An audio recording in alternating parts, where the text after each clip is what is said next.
That's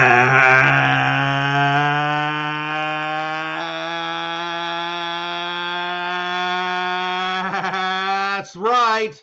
Bear down, Bears fans. It's time for another edition of the Chicago Bears podcast, Bears Banter, powered by Second City Gridiron. Bill Zimmerman with you. And you know I get fired up. I get a little feisty on these podcasts sometimes, but it's important to me to keep this a family-friendly podcast. Like, I want this podcast to be on in the SUV as you're driving the kids to work in the morning. I want the podcast to be able to be on your speakers, on your computer when you're working at the office or whatever it might be, in your cubicle or wherever it might be.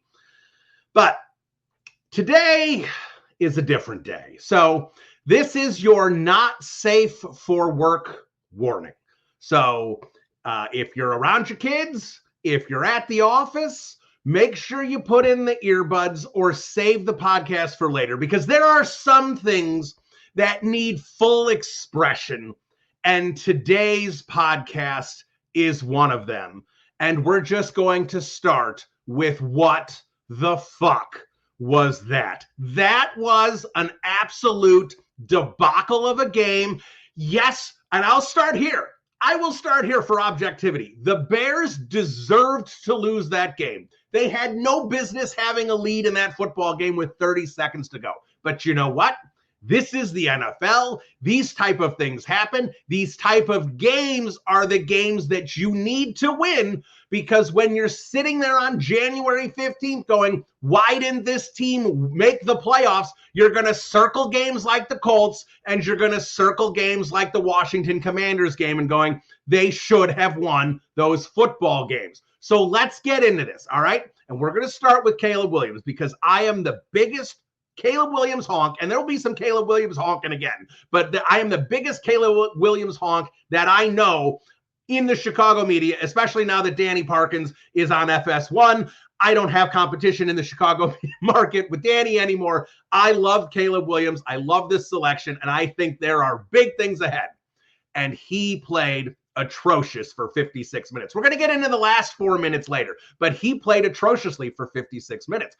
I haven't watched the All-22, and I don't think I'm going to watch the All-22 this week. I don't think I'm going to rewatch this game, because I can't. I can't get physically ill again watching what transpired in this game. And I think I have enough of an idea of what happened anyway. But let's talk about Caleb first, because Caleb was bad, and he was bad on multiple levels. The one thing we saw the last couple of weeks, last couple of games that made Caleb so effective was the fact that he was getting the ball out in under 2.5 seconds. And when you have a mediocre offensive line, getting the ball out in 2.5 seconds is going to be the solution for bad pass protection.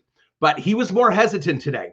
And I think based on the replays I saw, that the secondary surprisingly didn't leave a lot of guys open for Caleb to hit. I think Caleb had that second read down and was able to hit one of those first couple reads last couple of games, and it wasn't there today for whatever reason.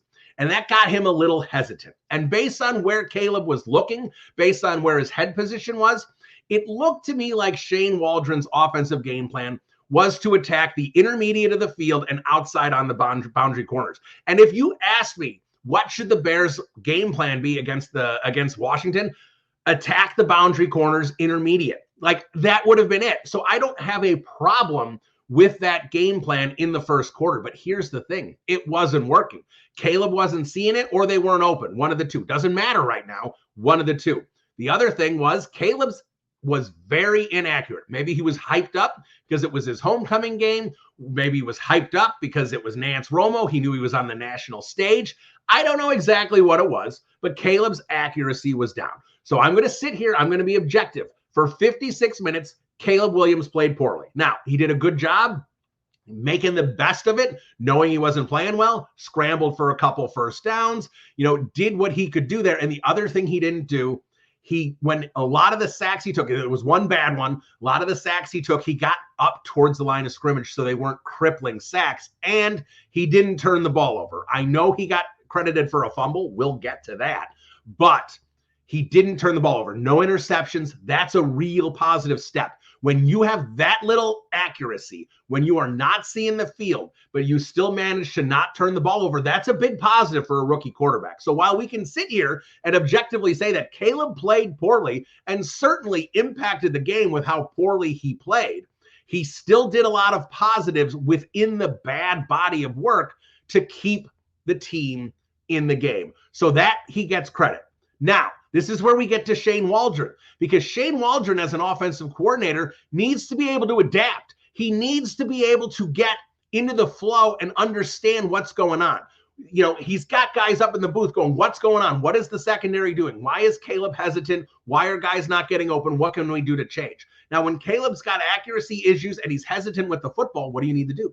You need to get your rookie quarterback comfortable. You need to get him in the rhythm of the game. So stop trying to go intermediate. Let's go shorter, quicker. Let's do some slants. Let's get DeAndre Swift involved, and maybe he can get, a little bubble screen going and get some yards. Not on 4th and 1 when you can run the football and you throw it out to DJ. No, not that. But I'm talking about within the body of the game. Let's see what we can do to try and get Caleb Williams comfortable. They did not change things up. And that cost them dearly.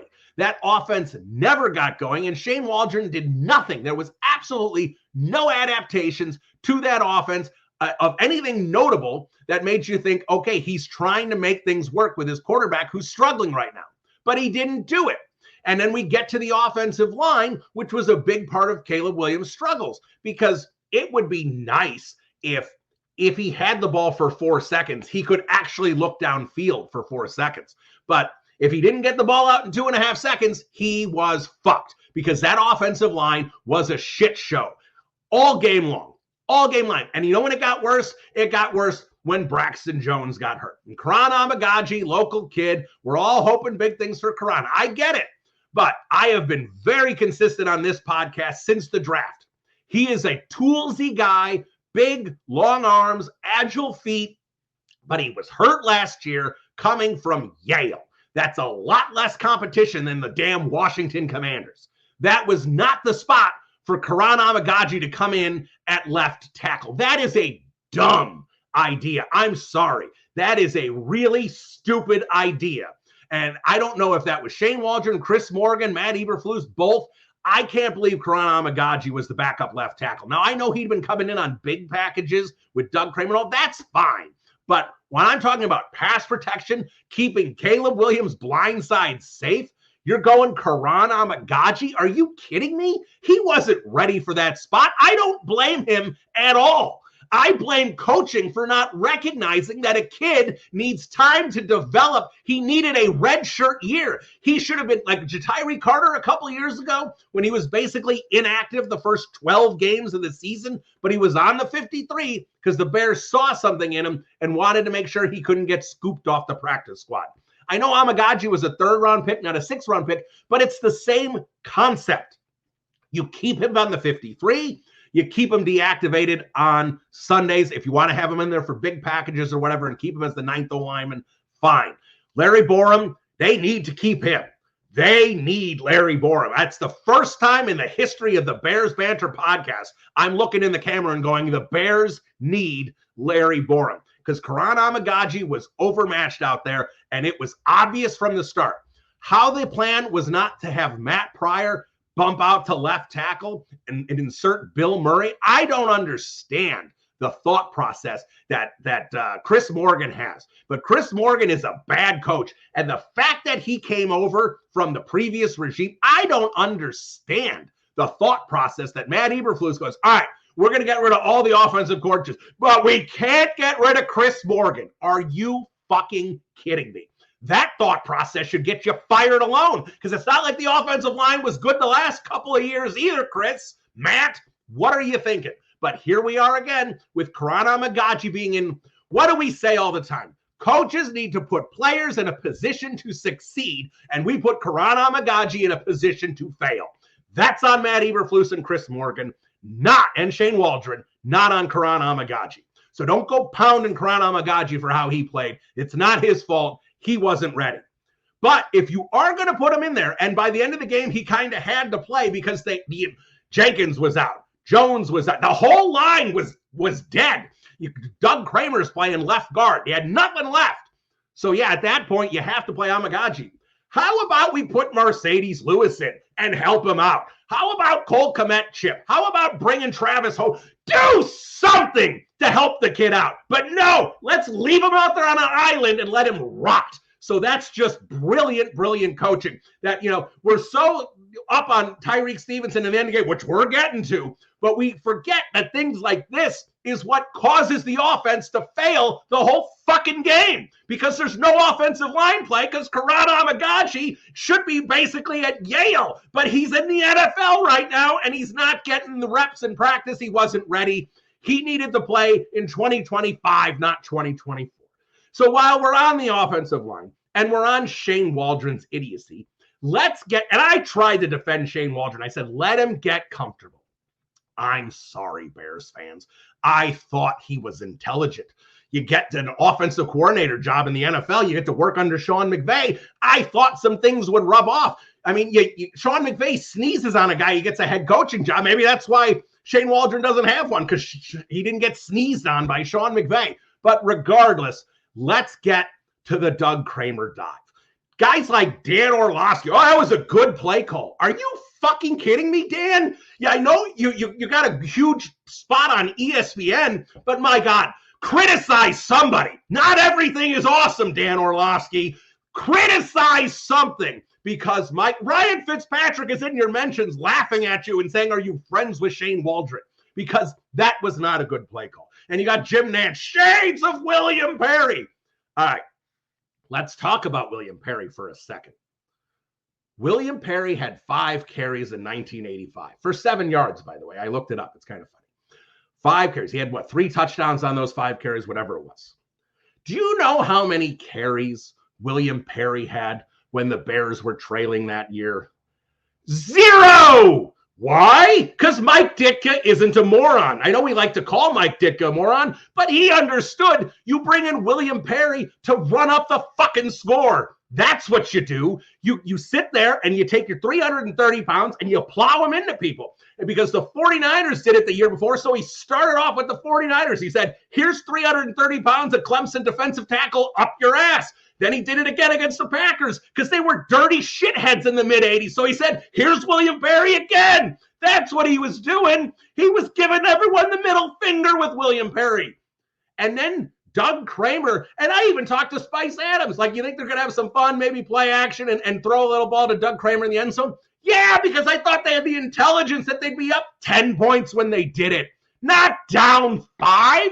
You don't give the ball to an offensive lineman when you're down 5. Are you kidding me? That's the damn stupidest thing in the world. You bring in your gimmick fullback, your offensive line fullback, and you have them plow into the damn defensive line. You bust a hole open, and you have Roschon Johnson, your short yardage back, score the damn touchdown. But Shane Waldron doesn't get it, and you know who else doesn't get it?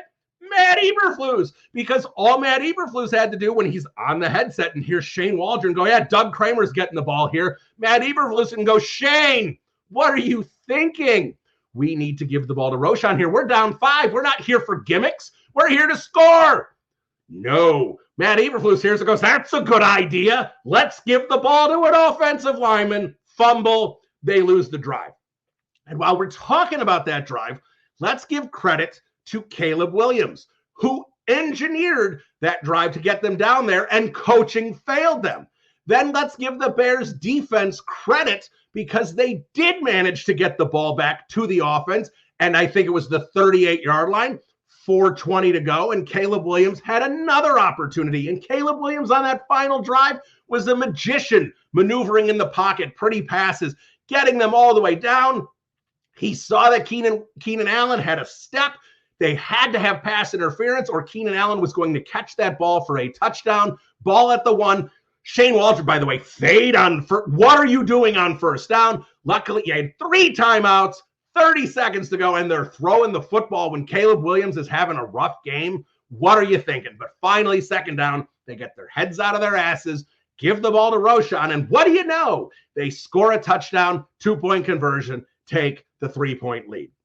Now, before we get to that final drive, let's talk about the defense and Matt Eberflus a little bit, because in my mentions, and I've been on Twitter way too much the last 48 hours because it's like a goddamn drug. But regardless, I'm on there too much. And in my mentions, I'm seeing so much of this. Matt Eberflus, the defense played great. You can't get on him. Like protecting Matt Eberflus from this atrocious game that he called. The defense did not play well. One aspect, the most critical aspect of the defense played well. The red zone defense played well. You give the Bears defense credit. They cracked down in the red zone, held Washington to field goals. And that's fabulous. So I'm not going to criticize the defense, but let's not pretend that the defense had a good game. They gave up 481 yards of offense. And even if you want to say, well, 50 yards of it was on a Hail Mary and 30 yards of it was on a scramble, Jaden Daniels at the end of the game. Fine. Then even if you take away those two plays, which still count, by the way, they still gave up 400 yards of offense. They did not play well.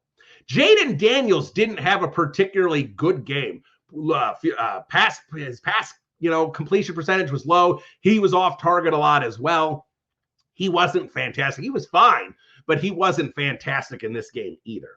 So when we look at this, we can't sit here and say that the Chicago Bears defense was outstanding. Their red zone defense was excellent, and that kept the Bears in the game. That is the one aspect of everything we've talked about here that is the only reason the Chicago Bears were in the game at the end of regulation there. So kudos to the red zone defense. But when we get to this last drive, this is where we talk about Matt Eberflus. And Matt Eberflus, good defensive coach, whatever you want to say about him, he develops his players. I've tried with Matt Eberflus. You know I've tried, because if you listen to this podcast consistently, you know I wanted him fired last year. And I said, but I'm cheering for Matt Eberflus this year because it's going to be the best thing for the Bears moving forward if he figures it out and is the guy.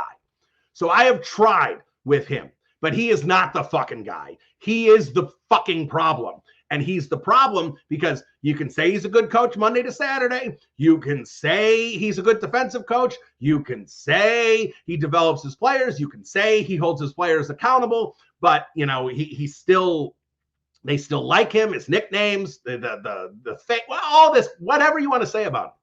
But he still needs to manage the game on Sundays. And time again, Matt Eberflus proves that he cannot manage the game on Sundays. And that is why I believe one time in year one, and of course the 3 times last year, and now this year, he's had 5 games where his late in the game, the odds of winning were over 90% and he blew it. This one was 96.4% that he should have won the football game. And beyond that, an analytical guy told me it was something like 99.6% that they were going to win or tie in regulation. The 96.4% was the fact that the Washington Commanders in 30 seconds with one timeout could have gotten down and kicked a 58-yard field goal and tied the game, and then the Bears would lose in overtime. That was where those odds were. Not that they would lose on a damn Hail Mary because Matt Eberflus doesn't know what he's doing. So they get the ball to the 35-yard line, 36-yard line. Washington does. There's not a lot of time left. 10, 15 seconds now. They're out of timeouts. Okay. Now, you know what they teach 13-year-old defensive backs in Pee Wee football? In a situation like that, you take away the sidelines. You take away the sidelines. It's not a hard concept. You can't let them get out of bounds. It gives you 2 choices. Either you tackle them in bounds on a completion, or the quarterback has to throw the ball away because he knows he's going to lose if he throws the ball in bounds. And if they do throw it in bounds and they know they're going to run out of time, you end up with the lateral BS. That almost never works, right? That's the situation. Matt Eberflus does not defend the sidelines, and he allows them 15 free yards to get up to midfield, which now puts them in a position for a Hail Mary. And 2 options here. Matt Eberflus, maybe he's defending the fact that he had a bad defensive call. He's got 3 timeouts. He doesn't call one there. We'll get into the other time he could have called a timeout. He just lets it play out and then has the audacity on the postgame to be like, that play didn't matter. Meanwhile, Dan Quinn's going, that play saved the game. because Dan Quinn's made a Super Bowl as a coach. He blew the biggest lead in NFL history in a Super Bowl, but he got there. Matt Eberflus doesn't even have a winning record to his name. Matt, listen to the other defensive coach in the other locker room. He might actually know what he's talking about because you don't fucking know. So when you sit here and we listen to a moron, because it's a moron who thinks that play didn't matter. So he's either lying to cover his ass or he is a moron. Those are the only two options. There's no other options for this. So when we sit here with Matt Eberflus as the head coach, we sit here and understand that all he's going to do is keep getting in the way, because that's what he did. He gave him the ball to midfield, and then the last play, TJ Edwards is spying. Whether it was Jaden Daniels, whether it was the running back, who gives a shit? You played 10 on 11 because you took TJ Edwards out of the game and let him play hopscotch at the 50-yard line instead of actually having another defensive back in where maybe that play doesn't happen, or rush 4 where Jaden Daniels doesn't have, count them, 13 seconds to throw the football. And I understand there was a hold and stuff. It doesn't matter. They're blocking 5 and rushing 3, or blocking 6 and rushing 3. Everyone's double teamed. No one's getting to Jaden Daniels at that point. He's milking around and moving and letting everyone get into position. If he had just a little bit of pressure, that would have changed things. But they didn't do that. They didn't rush 4. They rushed 3. But they didn't drop 8 because they just let TJ Edwards do literally nothing. Do you literally think if they threw a screen pass out to the running back, or Jaden Daniels took off with 8 defensive backs and 3 or 4 wide receivers who can't block, you think Jaden Daniels was going to score? Really?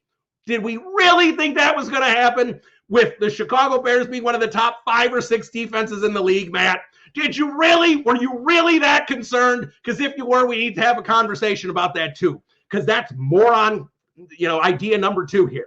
So then, did anyone notice Tyreek Stevenson in the corner? We're going to get to Tyreek Stevenson here in a second, but someone upstairs see Tyreek Stevenson taunting players and call a timeout.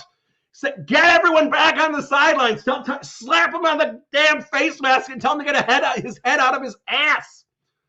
Do we call a timeout? No. The play starts. It's not real life. The freeze frame of the wide receivers sprinting down the field at like the 30 or 25-yard line, and Tyreek Stevenson has his back to the play, flexing at the fans. Meanwhile, if you see the video, the Bears fans that are in the section are screaming and pointing like, go play fucking football. But no, he's too busy taunting, and Matt Eberflus does nothing about it because he either isn't paying attention or he doesn't. I don't know. I can't wrap my head around how this guy manages games. Every time, like we sit there and, I talked last week to Sylvie. The last couple weeks, it didn't matter because the Bears blew out the other teams. But when it comes down to a game on the line, are we going to be able to trust Matt Eberflus? And Sylvie's like, I don't know. I need to see more. We saw more. He can't do it. He continues to fail. He's not getting better. It's year 3 now. Year 3 of a quarterback, we flush them away if they can't figure it out. Year 3 of a head coach, why not the same thing? We should hold them to the same accountability. Matt Eberflus isn't figuring it out. He doesn't know what the fuck he's doing out there on Sundays. He doesn't know when the challenge plays. He doesn't know how to manage the clock. And he apparently doesn't know how to defend a lead with 30 seconds to go. I'm sorry if everyone's eardrums are blown out. I got more to say. I can't deal with this any freaking longer, how stupid the Chicago Bears are with Matt Eberflus. So we get to Tyreek Stevenson, who all the Bears fans are like, oh, he sent out a tweet. He apologized. He's maturing. Let's all give him a big hug. What is this Gen Z bullshit? I'm sorry. Drink from the garden hose. Lock him outside. Get some hair on your chest, man. Tell the guy he's a fucking jackass. Tyreek Stevenson, you are a very good football player, but you know what you were with 3 seconds to go in that football game? A fucking jackass. And you know what? I think you were a fucking jackass. So maybe you'll start maturing and realize, because you played like shit. Everyone's like, oh, well, he batted the ball out of the Zach Ertz's hands in the end zone. Okay, he made a play. He also gave up the 65-yard touchdown or 65-yard pass.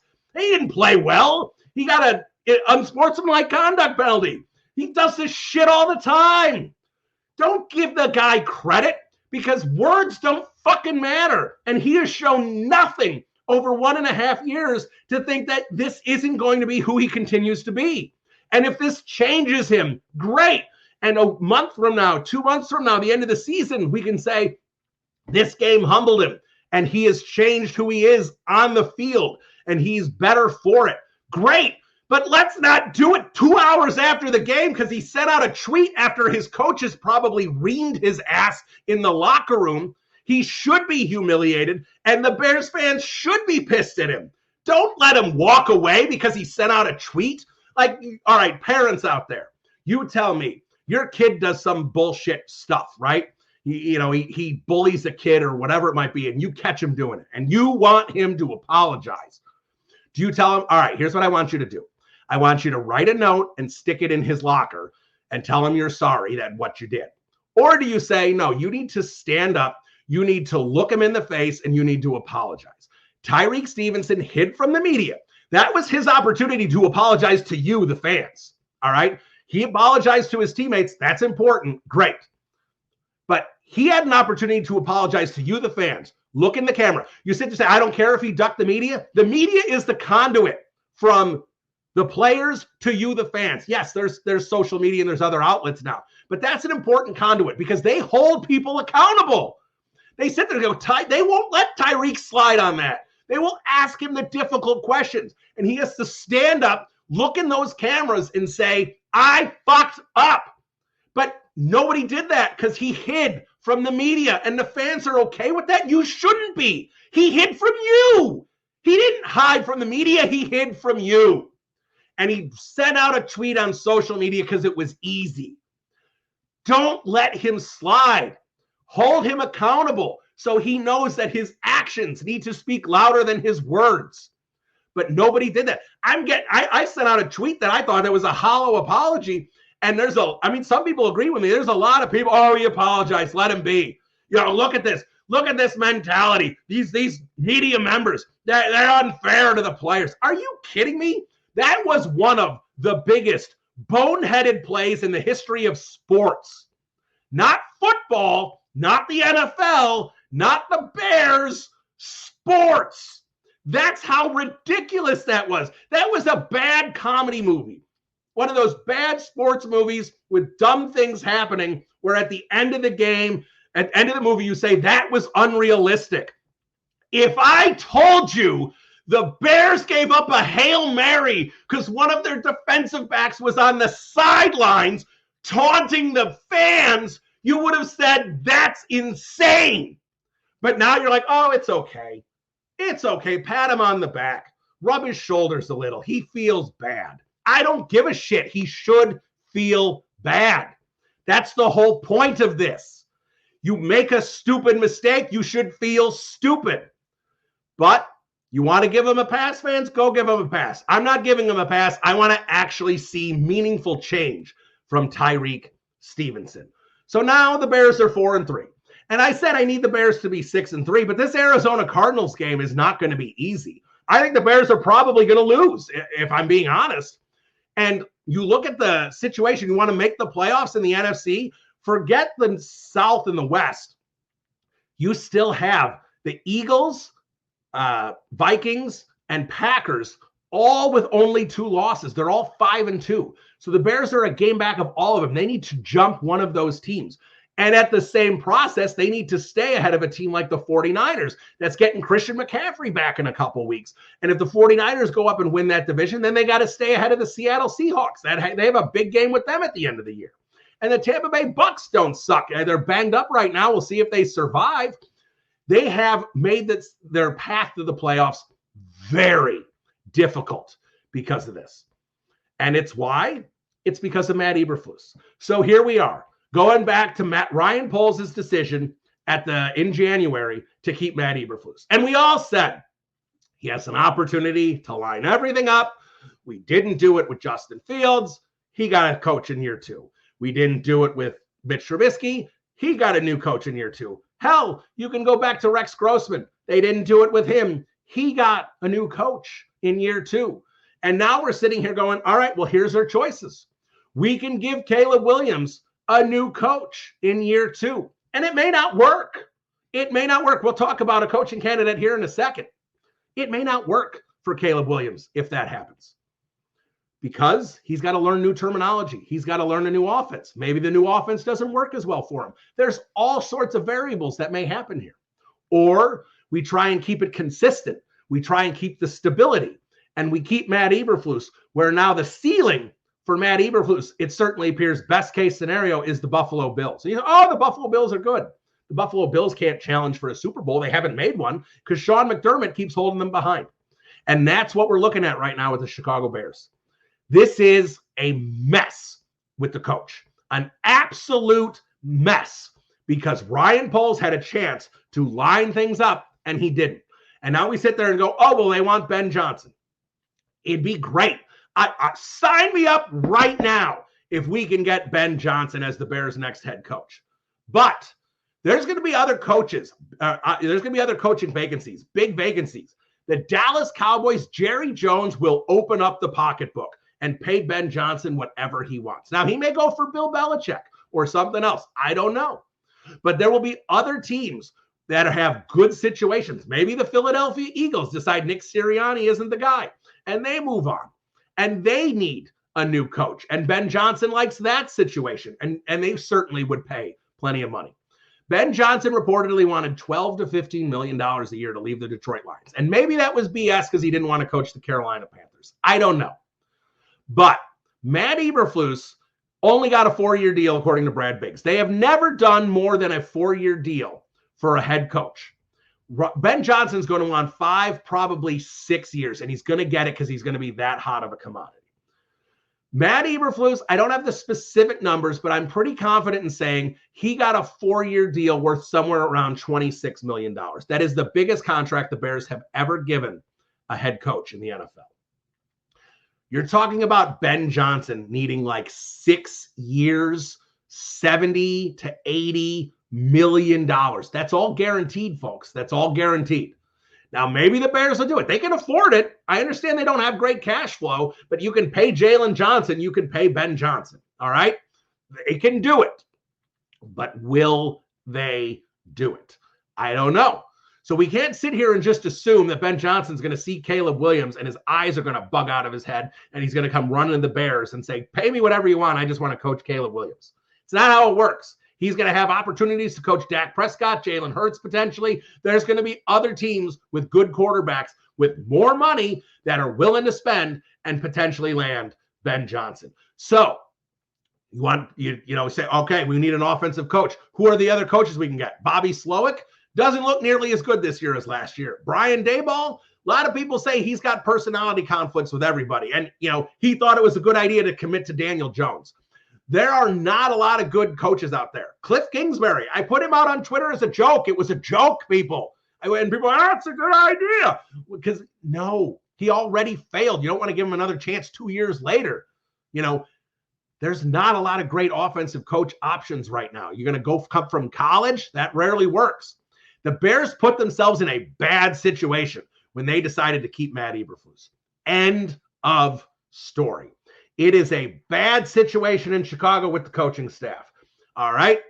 So we're going to talk about it next with Matt Spiegel. So if you have eardrums left, thank you. I just told you to put in your earbuds and then screamed at you for 35 minutes or 33 minutes, whatever it was. But I'm frustrated. And I hope you're all frustrated. You don't give Matt Eberflus a pass.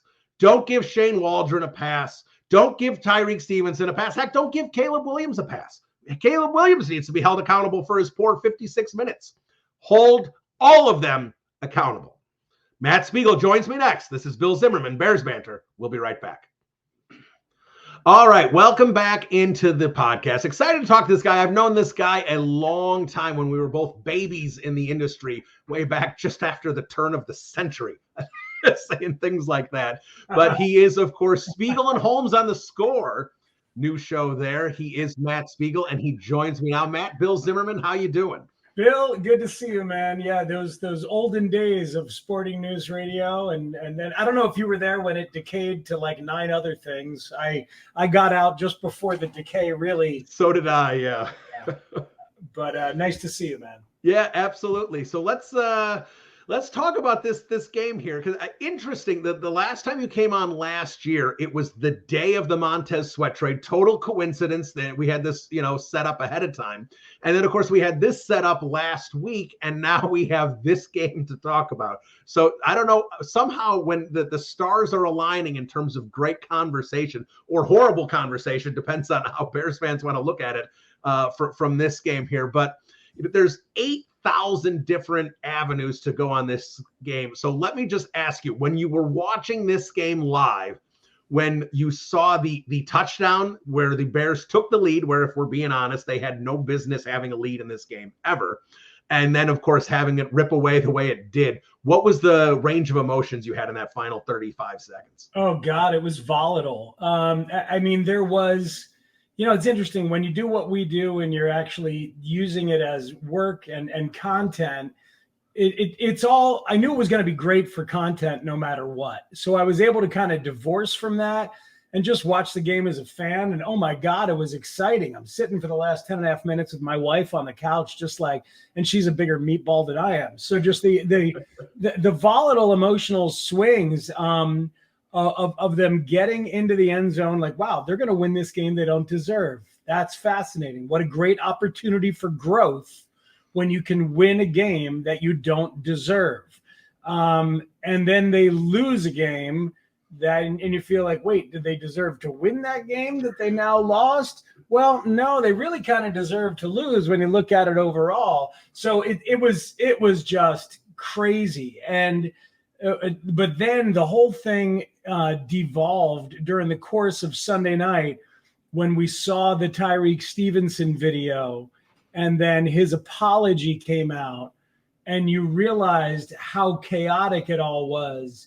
And then what has happened since then, to the point that we are at now where we're talking, is even more compelling than the game itself. It's a big moment for this coaching staff and this franchise right now. Yeah, all right. Well, you brought up Tyreek Stevenson, so let's start there. I have a lot of things I want to get into with Matt Eberflus and Shane Waldron, and we need to talk how Caleb Williams performed as well. But you brought up Tyreek Stevenson, so let's go there first. Are you in the boat that you are, I don't know if proud is the right word, but impressed that he put out that tweet and apologized, and you're expecting growth from this? Or are you still in a more of a dumbfounded, shocked phase that this actually happened? Like, we've seen everyone's seen the freeze frame picture from the fans' video of him flexing while the receivers are streaking down the field. And to me, like, if I'm just being honest, and I got, pretty emotional in my open to this podcast, I am not at a point where I sit there and say, hey, good on him for the apology. As far as I know, maybe the coaches told him he needed to, put out a public apology. I'm an actions speak more than words kind of a guy. So I think it's great that he said it. But at the same time, we've seen unsportsmanlike conduct penalties from him in the past. We've seen kind of volatile behavior from him in the past. And if I don't see that change if it changes from this, great. He's going to mature and be a better player moving forward. But until I actually see it, I'm not sitting here giving him a pat on the back for the apology. I'm curious where you're at. Yeah, no, there needs to be consequences. It's fine that he apologized. That's great. It's good that he faced the team. That's good. And the power of embarrassment in front of your colleagues should be something. But they clearly don't have a culture where a guy like that knows where the line is. And he's been a problem in little ways that are manageable, but a little scary over the past year and a half. It's obvious that he plays with a ton of emotion and plays with an edge and can lose himself. You got to give him some consequences, and you need to give him consequences so he feels it in a different way and doesn't just, well, I apologized and you move on. I mean, maybe some of us have experience with that in our marriage. Maybe some of us have experience with that as parents. There's got to be something that lets a person feel it a little bit more. I think he needs to be benched. If not for the whole game, you want to do it for a half, you want to do it for a quarter. Hell, if you want to do it for a series or even a play, because he's such a good player that he would damage your team and you don't want him to miss a ton. I could understand that, but it does need to be some form of that is public, that is acknowledged, that is talked about by the broadcasters, that is acknowledged by the teammates, that everybody knows what it is. Romeo Doubs got suspended for a game by the Packers about 3 weeks ago because he had skipped a couple practices and grumbled about his role. That's more egregious. Last year, Jair Alexander got suspended by a game for the Packers because he pretended to be a captain and went out there and shook hands before the game because he was from the town where the game was. And it's like, no, you have to make it clear that you are the boss. I know it goes back to Eberflus, but you clearly don't have a culture that keeps people from doing this. So you now have to create one immediately. Yeah, and that's what you're talking about, culture, and we've heard for 3 years, hits, and that's not the type of behavior you're supposed to have on a hits principled team. And I think you're right. I think this is, we've seen some of this from Tyreek before. We've seen this little pieces here or there from other players, even, not to this extent. But this is where there needs to be some sort of public repercussion. If Matt Eberflus on Friday or whatever it is says, well, we handle that internally. There's not that doesn't feel sufficient. Like there does need to be something. I agree with you. And I think, unfortunately, especially with Brisker and Gordon banged up here, and we're not sure exactly when they're going to be back, you can't put yourself in a situation where you bench Stevenson for a whole game. They still need to try and win football games. And after losing the one the way they did, they can't fall to 4-4 if they want to try and make the playoffs here. There's too many good teams in front of them. So it does put them in a difficult situation, but I do think they need to figure something out. So I think at this point, then let's talk about the guy that does need to figure it out, and that's Matt Eberflus, and this is his culture.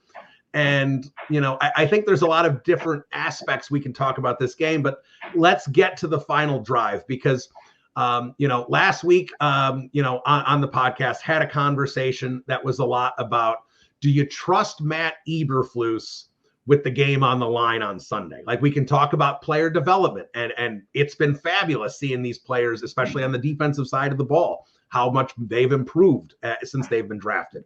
We can talk about, how the players like him, but they still say they're being held accountable and stuff. We'll see this week now. Like, we can talk about all the positive attributes we had Monday to Saturday. He's a great coach. We can talk about all those things, but Sundays, time management, clock management, when to challenge plays, when not to. And then we see how he handled the last drive. I am really, as someone who just with basic football knowledge, how he handled the second to last play and just gave them the ball at midfield. And to me, had the audacity to say that play didn't matter. Meanwhile, Dan Quinn saying that play was the entire game that set us up for the chance to win. So when I see Matt Eberflus, I can look at all these different positives, what he has as a coach. But when it comes down to the decisions he makes, when the game is on the line, those when the coach's decisions matter, I don't trust him. I'm curious where you are. Well, I think you're right. I agree with you. And it's unfortunate because he does a lot of good things. But he still thinks like a defensive coordinator and not a head coach. There's a really telling moment on the sidelines just before that play that you're talking about with 6 seconds left, when it's clear that Washington has an opportunity to get 13 to 15 yards, which they get. Everybody on TV, if you're watching, Tony Romo's like, this is what they should do, and they do it.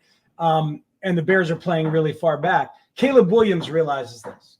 And if you watch on the sidelines, Caleb Williams realizes this, and he starts screaming towards the DBs and towards Eberflus, who's between him and the DBs, for the corners to come up. Yeah, he starts waving. Right. And you see Eberflus. What does Eberflus do? He starts waving as well. So he starts waving for the corners to come up. His instinct at that moment is to say, oh, man, the corner's got to come up. His instinct should be, as a head coach, to call a timeout. And he's still thinking like a defensive coordinator, like, whoa, what are we doing? We got a job to do. And he's trying to fix it. Great. But you're the freaking boss. You're where the buck stops. You call a timeout. They had just called a timeout Washington had with 6 seconds left. He can call one. There's no rule against that. He also could have called one with 2 seconds left before the Hail Mary, and he should have. And Jalen Johnson said so on our show on Monday. Yep. An unbelievable bit of honesty. But Eberflus in that moment, he's got to call a timeout and get the act together, but he still thinks like a defensive coordinator and not a head coach. You're more than 2 years in, man. That is a massive and epic fail. You're the guy who should be looking around and saying, wait a minute, we don't have our ducks in a row here. Let's slow the hell down.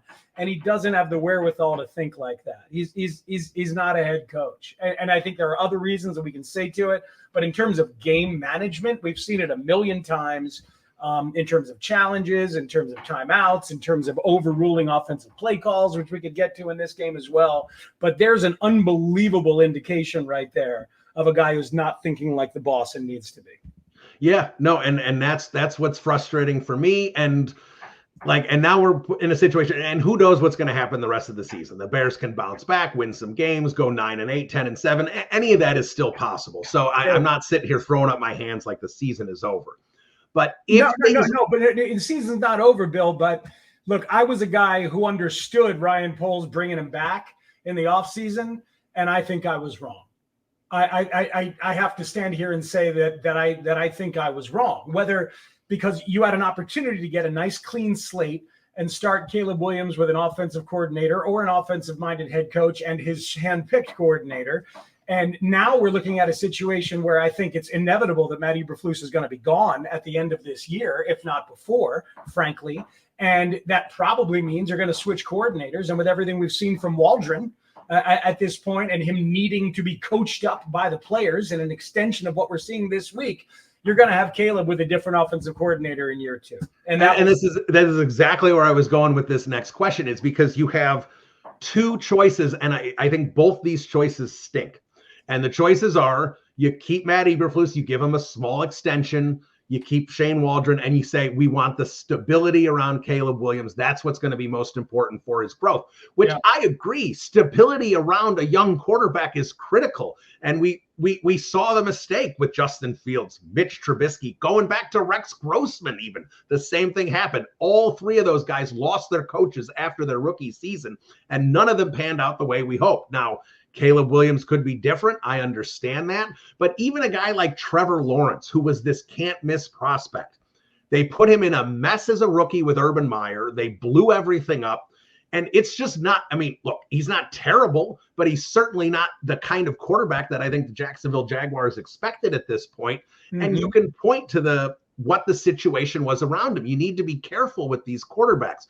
So we sit here and say you can keep the stability of a mediocre staff, right? Or you blow it up and risk, like, you don't know if the next coach you bring in is going to be better than Eberflus. You certainly hope so. Like, and when I talk about this on social media, everyone, well, Ben Johnson. I would love Ben Johnson. I wanted Ben Johnson October of last year. I wanted Ben Johnson, but let's also be honest, like the Dallas Cowboys are probably going to have a head coaching vacancy, and Jerry Jones has a bottomless pocketbook. The Bears, if Brad Biggs' reporting is correct, Eberflus only has a 4-year deal. He's probably only got about 25, 26 million. Ben Johnson, if the reports were accurate last year and he wants 12, 14, 15 million dollars a year, I don't know if he's going to get it, but he's going to get at least 10. Are the Bears willing to go 60 to 70 million dollars over a 6-year deal for a head coach, all guaranteed? That'd be wildly breaking what McCaskey's ever done before.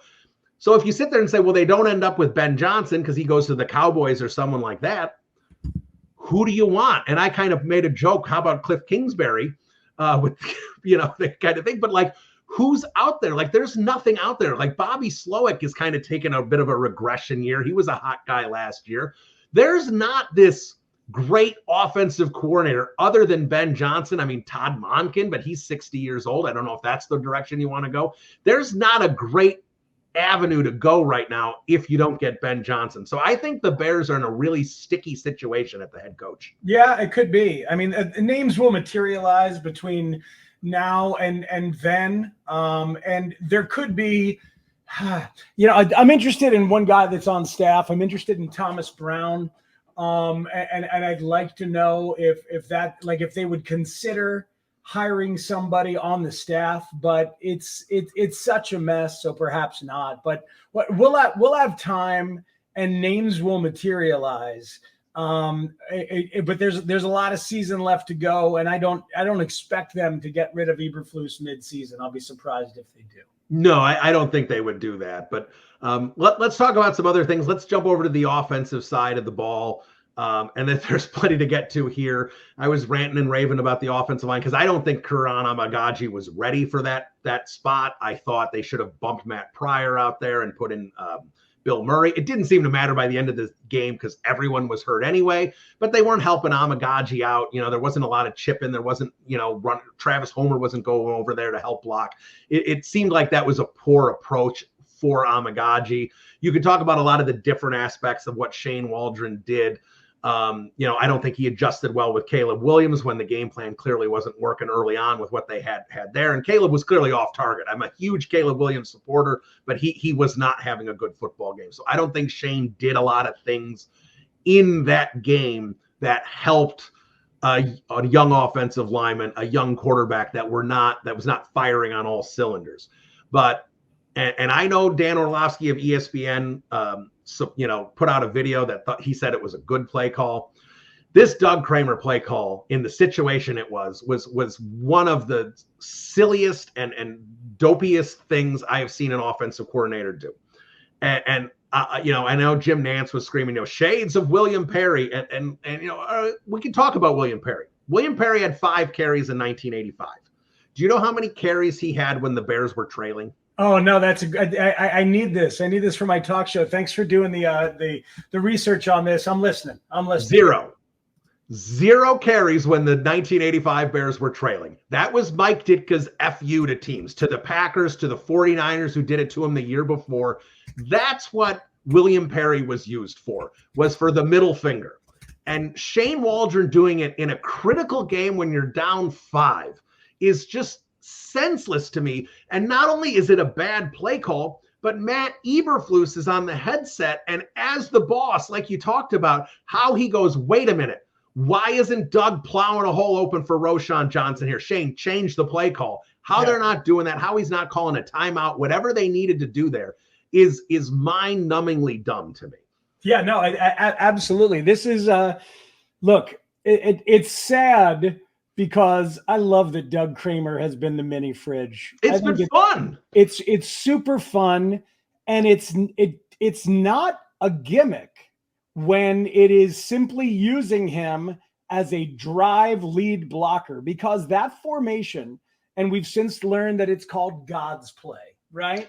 That's when you line up and everybody knows what you're doing and it doesn't matter. And that's the whole point of it, is that you just barrel through right up the gut with a guy like the fridge back then, or Doug Kramer, the mini fridge now, and you give it to Roschon, who knows how to use his blockers, and the offensive line and your entire team is revved up, feeling the confidence of the masculinity that's necessary in football. You have empowered them to believe that they are ass kickers. And we talked about it so much at the time of like, hell yeah, there you go. It's not about trickery and trickeration. It's about, this is what we're going to do. You can't stop it.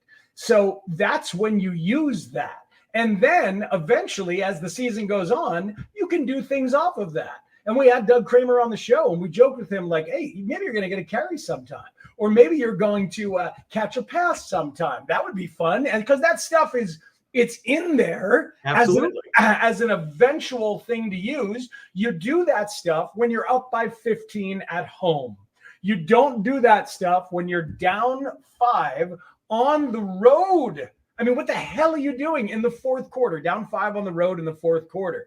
The play is designed and the scheme is designed to give Roschon the ball and let him get a touchdown. And that's what you needed. And that's what you do. And you show them that you are tougher than them.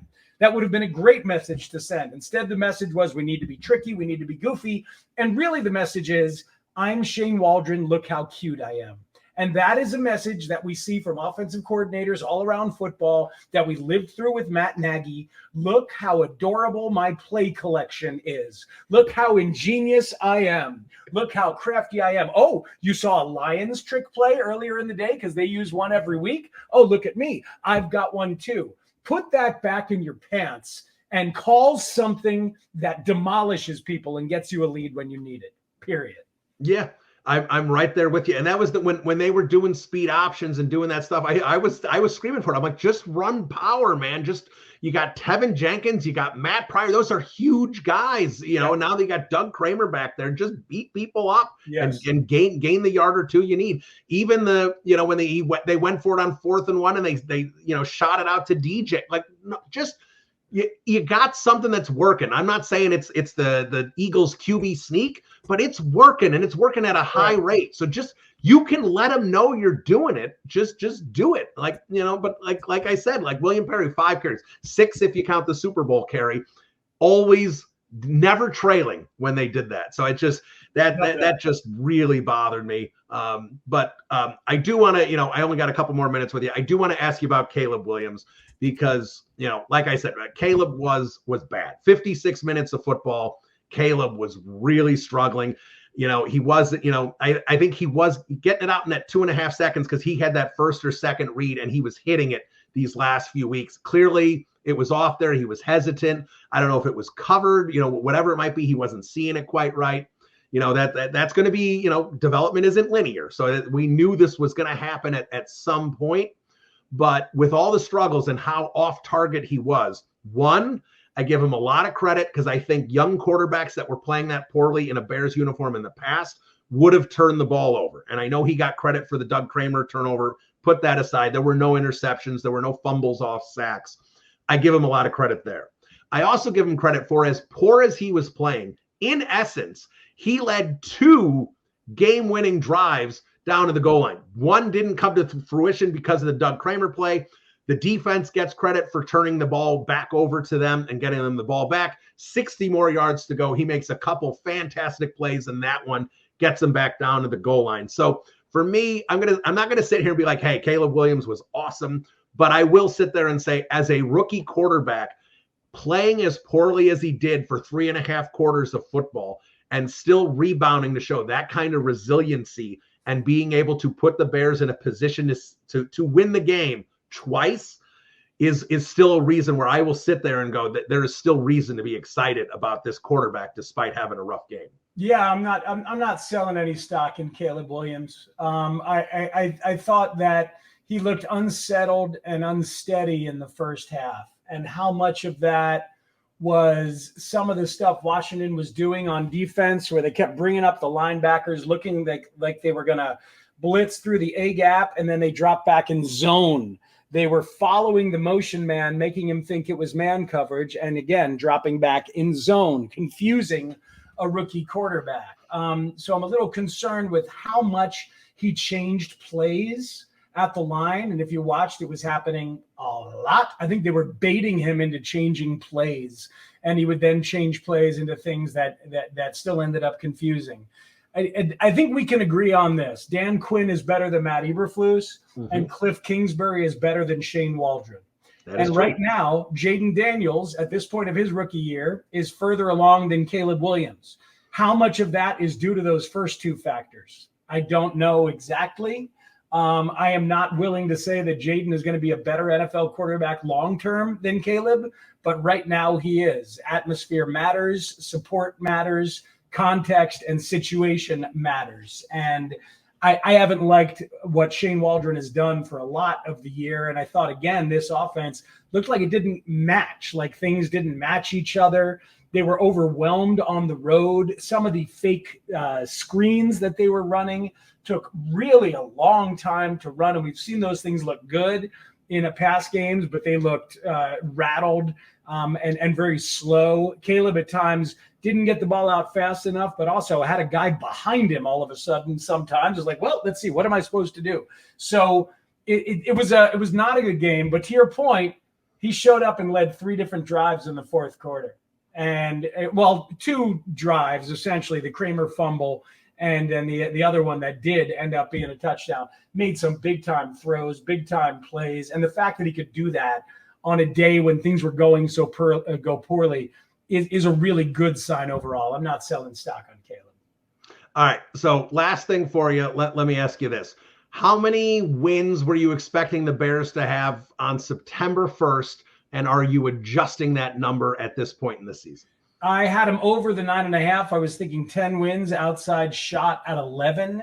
Now at 4-3 in the midst of a 9-game stretch, I needed them to be at a minimum 6-3 before the division games start. I think 11 has left the building. I find myself thinking it might be under the 9.5. And we're looking at a 9-8 season or worse if this thing falls apart internally the way it is showing some signs of at this point. So I'd say 9.5 is pretty much spot on as it sits right now. All right, well, there he is from The Score, Matt Spiegel. You can catch him afternoons with Lawrence Holmes. Matt, thanks for so much time. That was a great interview. And hopefully next time you come on, we'll have something positive like Montez Sweat trade to talk about, not one of these. All right, man. I'll see you after the Ben Johnson hiring. Beautiful. Let's count on it. All right, there he is, Matt Spiegel. And, Matt's a little more mild-mannered to me, but you could just feel it bubbling up in him. The level of frustration here for Chicago media, Chicago fans right now. You just don't know what to do, and that's where it's tough, right? That's where it's tough, where you're just not sure what direction the Bears should take. You knew what direction they should take at the beginning. Like, even Spiegel's like, hey, I said they should keep Eberflus. I'm already pivoting on that. It's a tough situation. But you know what isn't a tough situation? Playing Underdog Fantasy. That's right. Underdog is the place to play if you're a sports fan looking to win money while watching sports. With over 5 million happy players and $2 billion won, Underdog makes it fun and easy to cash in on all your favorite athletes' performances. Compete against other players just by selecting higher or lower, or 2 or more players' stats. You could win up to 1,000 times your money.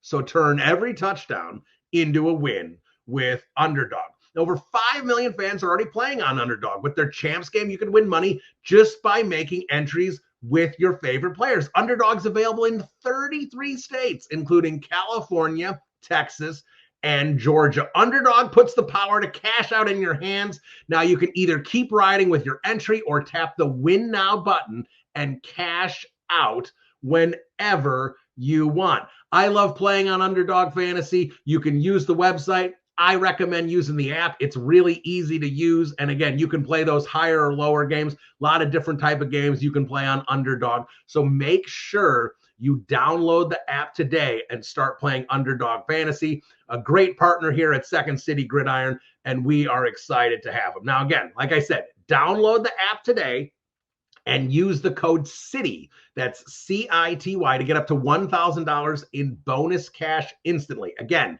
use the promo code CITY, and that C-I-T-Y, that's the Second City Gridiron promo code, and that's going to get you $1,000 in bonus cash instantly. Not $5, not $10, not $100, $1,000 in bonus cash. So again, like select higher or lower on your favorite players, you can cash in that way. Whatever you want to do, Underdog Fantasy, the way to go. Now, we always have to make sure we tell you this. You've got to be 18 or over, 19 or over in Alabama and Nebraska, 19 or over in Colorado for some of the games, and 21 or over in Massachusetts and Arizona. You got to be present in a state where Underdog Fantasy operates, and terms apply, void in Colorado.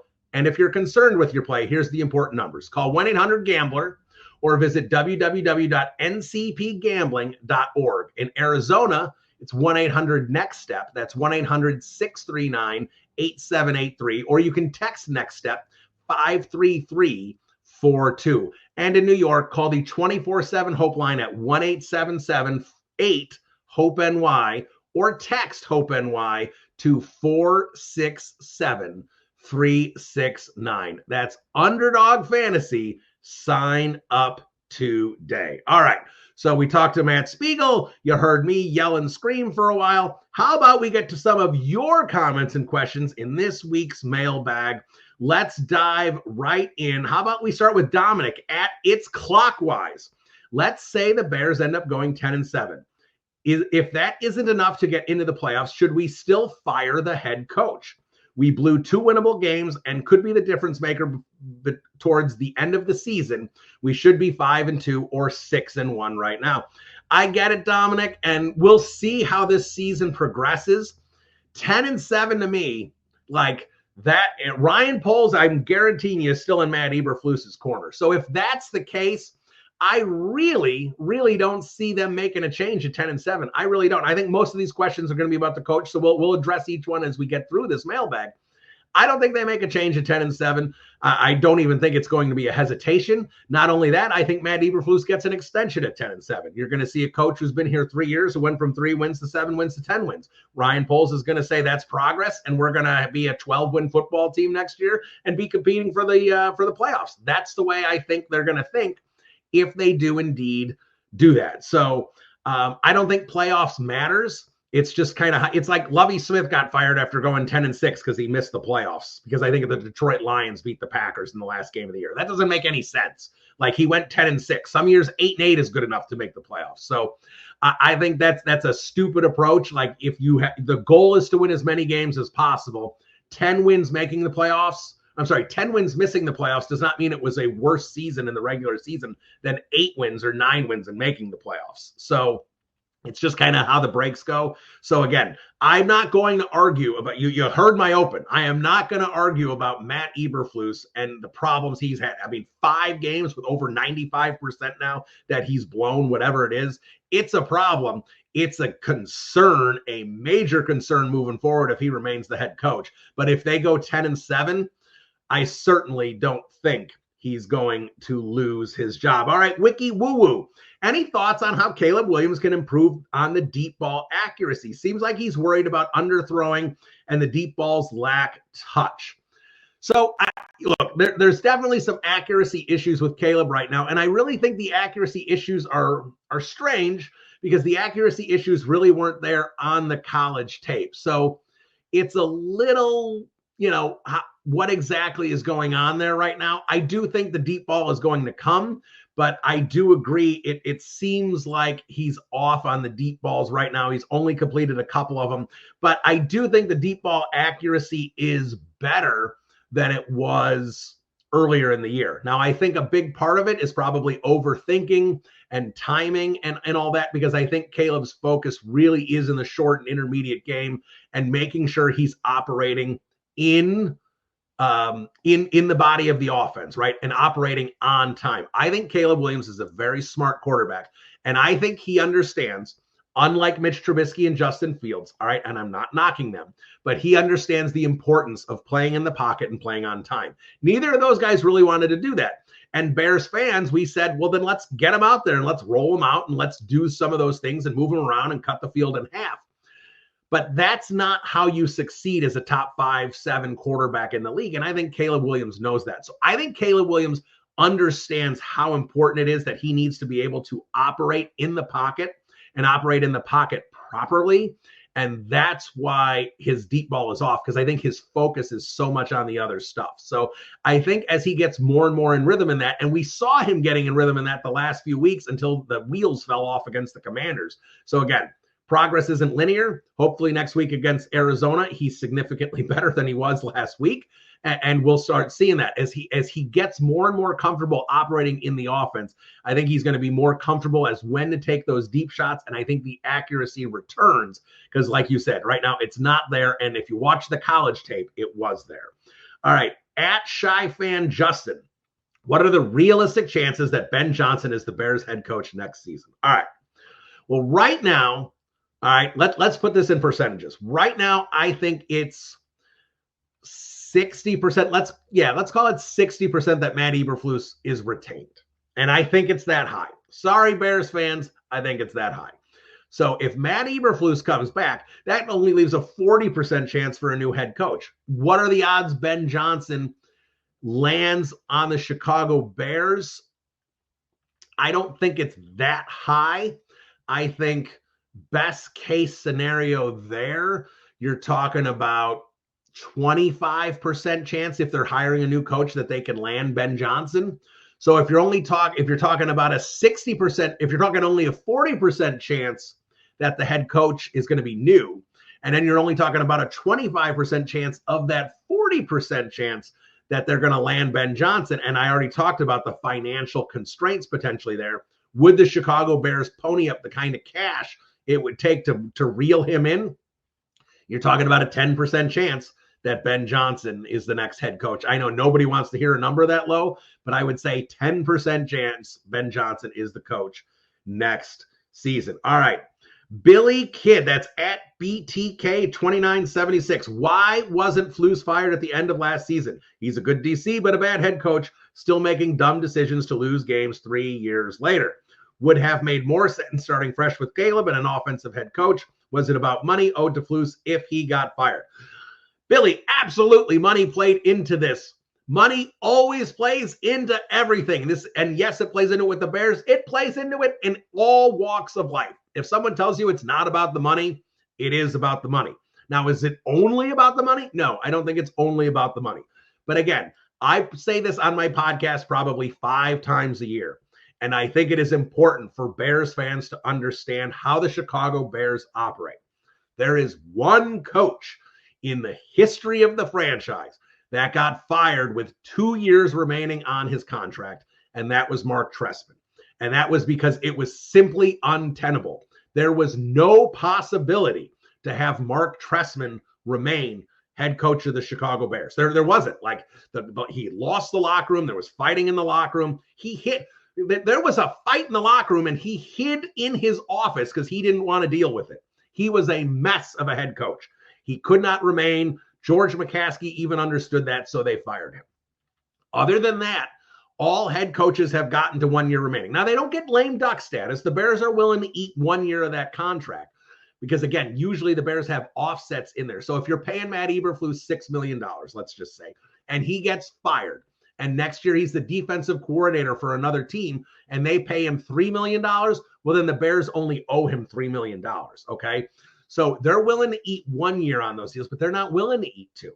So did money play into it? Yeah, I think money played into it. But at the same time, while money did play into it, I do think it's very, very likely that Ryan Poles still wanted to keep Matt Eberflus. He's very high on him. He's doubled down last year around this time, saying he loves him. He's a great worker, great coach, yada, yada, yada.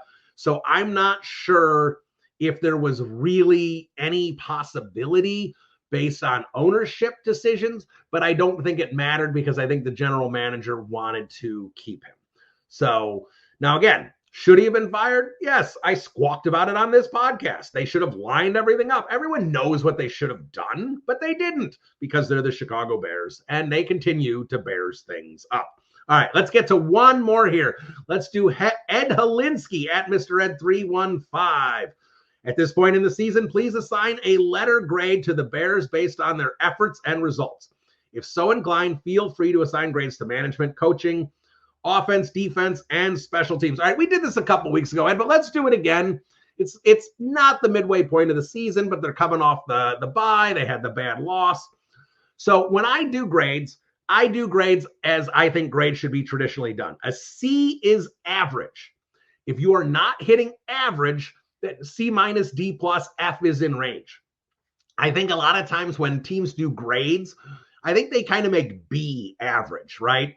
And you like if someone gets a C plus or a C, it's a bad grade because I think people are nice on these grades. C is average. So if I look at C as average, overall 4-3, seen some development from Caleb, seen some nice things from the defense. Coaching is certainly lacking, but again, they're 4-3. So overall, all aspects, B minus. I think you have to be happy being 4-3 with a rookie quarterback. But let's go into the specifics.